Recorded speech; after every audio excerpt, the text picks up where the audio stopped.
प्रधानमंत्री बनने से पहले मेरा पहला कार्यक्रम जब मेरी पार्टी ने मुझे प्रधानमंत्री के उम्मीदवार के लिए घोषित किया तो 13 सितंबर को रेवाड़ी में मैं आया था और पहला मेरा कार्यक्रम था पूर्व सैनिकों का बहुत बड़ा जमावड़ा में मैं आया था और उस समय मैंने 1 रैंक 1 पेंशन की बात कही थी। याद है कही थी? याद है? ओआरओपी की बात कही थी, याद है? भाइयों बहनों, ये मामला 42 साल से लटका हुआ था। 42 साल से 4 दशक इतनी सरकारें आके गई, लेकिन इस समस्या का समाधान किसी को हाथ नहीं लगता। लिप सिंपैथी सब दूर सब सरकारों ने व्यक्त की थी। हर कोई कहता था हां देश के लिए जवान मरते हैं, सरकार का दायित्व, हर कोई कहते थे, लेकिन करने के लिए हर किसी को कठिनाई महसूस हो और आज मुझे भी महसूस हो रही है। यह सरल काम नहीं है। मेरे देश के जवानों, आपने देश के लिए अपनी जिंदगी खपाई है। आपका मान सम्मान इससे बड़ा हमारी जिंदगी में कुछ नहीं हो सकता। लेकिन ये मामला अति कठिन है। उसका प्रभाव पता नहीं कहां कहां पड़ सकता है। आने वाले दिनों में क्या क्या संकट आ सकते हैं। लेकिन मेरे देश के जवानों, हमने वादा किया और हम वादा निभा रहे हैं। आपको मालूम है पहले वाली सरकार के लिए ओआरओपी क्या था? 500 करोड़ रुपए का कार्यक्रम था। 500 करोड़ रुपए का। तो हमें भी लगा अभी 500 है तो चलो 700 हो जाएगा, 800 हो जाएगा, कर लो, क्या है। लेकिन जब हम गिनती करने के लिए बैठे तो हर रोज नई चीज आने लगी, हर रोज नई चीज आने लगी। कोशियारी कमेटी जिसका हमारे जवान बार बार उल्लेख करते हैं, उसको हमने देखा। उसने क्या कहा है? उसने तो 300 करोड़ से भी कम कहा। उसने कहा 300 करोड़ से कम रुपया लग जाएगा तो हो जाएगा। सारी सरकार भ्रमित, बैठे हुए अफसर भ्रमित, सेना के जवानों की बातें भी ऐसी, हर कोई उलझा हुआ था। पिछले कई दिनों से मैं लगातार एक तार को खोलता गया, चीजों को ठीक करता गया और हिसाब लगाता गया। भाइयों बहनों, ये ओआरओपी 500 करोड़ में होने वाला खेल नहीं है। ये ओआरओपी 300 करोड़ रुपए में पूरा होने वाला काम नहीं है। जब हिसाब लगाया तो हिसाब बनता है 8 से 10,000 करोड़ रुपए का। 8 से 10,000 करोड़ रुपया। भाइयों बहनों, 1 रैंक 1 पेंशन। सेना के निवृत्त अधिकारी आए करके मुझे भी सम्मानित कर रहे हैं और मैं देख रहा था वो इतने भाव विभोर थे। इस देश का, सेना का हर जवान उसी भाव से मैं आशीर्वाद दे रहा है।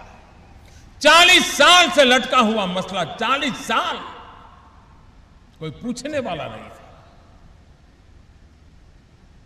हिमाचल के अंदर मैं चुनाव सभा में आया था, तब मंडी में मैंने घोषणा की थी कि हम 1 रैंक 1 पेंशन दे के रहेंगे। अब तक 3 किस्त के पैसे दे चुके हैं और निकट भविष्य में 4थी किस्त का भी पैसा चला जाएगा सेना के जवानों के घर में। और ये छोटे छोटे जवान होते हैं, बड़े बड़े बाबुओं का नहीं होता है। उनके घरों में सीधा चेक चला गया। पहले करीब 8,500 करोड़ रुपया उनको वितरित कर दिए गए। मैं जानता हूं इसके कारण सरकार पे बोझ पड़ता है, तकलीफ आती है, रुकावटें आती हैं, लेकिन उसके बावजूद भी मेरे लिए मेरे देश का सेना का जवान मेरी प्राथमिकता है। मेरे फौज के लोग यहां बैठे हुए हैं, फौजियों के परिवारजन यहां बैठे हुए हैं। 40 साल 1 रैंक 1 पेंशन, इसकी मांग नहीं उठी थी? क्या फौज के लोगों को बारी बारी से वादे नहीं किए गए थे? हर चुनाव के पहले इसे भुनाने का प्रयास नहीं हुआ था? ये उनकी आदत है। 2014 में भी आपने देखा होगा, 50 निवृत्त फौज के लोगों को बिठा करके फोटो निकलवानी और 1 रैंक 1 पेंशन की बातें बुनानी, ये करते रहे। और बाद में जब चारों तरफ से दबाव बढ़ा और जब मैंने 13 सितंबर 2013 15 सितंबर 2013 रेवाड़ी में भूतपूर्व सैनिकों के सामने घोषणा की कि हमारी सरकार आएगी, 1 रैंक 1 पेंशन लागू करेगी,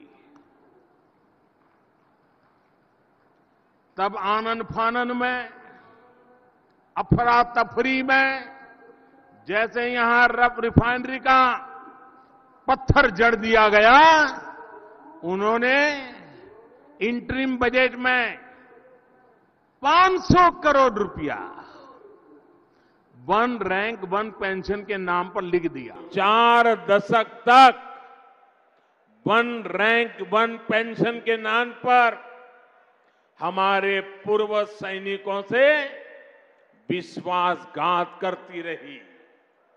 कागजों पर सिर्फ 500 करोड़ रुपए रखकर कांग्रेस कहती थी कि वो 1 रैंक 1 पेंशन लागू करेगी, जबकि इसके लिए हजारों करोड़ रुपयों की जरूरत थी। भाजपा सरकार ने न सिर्फ 1 रैंक 1 पेंशन को लागू किया, बल्कि पूर्व सैनिकों को एरियर भी दिया। 1 रैंक 1 पेंशन लागू होने के बाद 18,000 करोड़ रुपए से ज्यादा की राशि एरियर के तौर पर पूर्व सैनिकों को मिली है। इसका लाभ राजस्थान के भी करीब करीब 2 लाख पूर्व सैनिकों को मिला है। 1 रैंक 1 पेंशन लागू होने की वजह से देश के पूर्व सैनिकों की जेब में अब तक करीब करीब 65,000 करोड़ रुपया गया है।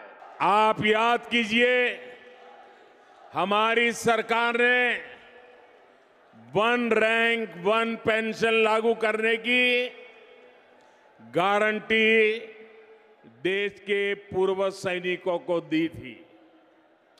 आप देख रहे हैं, मोदी ने वो गारंटी पूरी कर दी। अब तक सैनिकों को जो निवृत्त है 1 रैंक 1 पेंशन के 70,000 करोड़ रुपए मिल चुके हैं।